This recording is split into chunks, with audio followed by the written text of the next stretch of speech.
നല്ല ദുആയാണ് യാത്രയിൽ നമുക്ക് പഠിപ്പിച്ചു തന്നിട്ടുള്ളത്. അല്ലാഹുമ്മ അൻത സാഹിബു ഫി സഫർ, അല്ലാഹു നീയാണ് യാത്രയിലെ കൂട്ടുകാരൻ. വൽ ഖലീഫത്തു ഫിൽ അഹ്ൽ, കുടുംബത്തിലെ പ്രതിനിധി നീയാണ്. യാത്രയിൽ എൻ്റെ കൂട്ടുകാരൻ നീയാണ്, കുടുംബത്തിൽ എൻ്റെ പ്രതിനിധി നീയാണ്. അപകടകരമായ കാഴ്ചകൾ ഞാൻ നിന്നോട് കാവൽ ചോദിക്കുന്നു. ഒരു ഉയർച്ചയ്ക്ക് ശേഷം താഴ്ചയിൽ ഞാൻ നിന്നോട് കാവൽ ചോദിക്കുന്നു. ഈ ദുആ പറഞ്ഞാൽ എന്തൊരു സമാധാനമാണ്.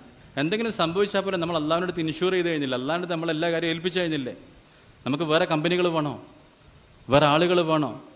അപ്പോൾ ദിക്ർ, ദുആ, അള്ളാഹുമായുള്ള ബന്ധം, ഖുർആൻ ഓതൽ, ഇത് വന്നാലാണ് വീട്ടിൽ ജീവൻ ഉണ്ടാകാം.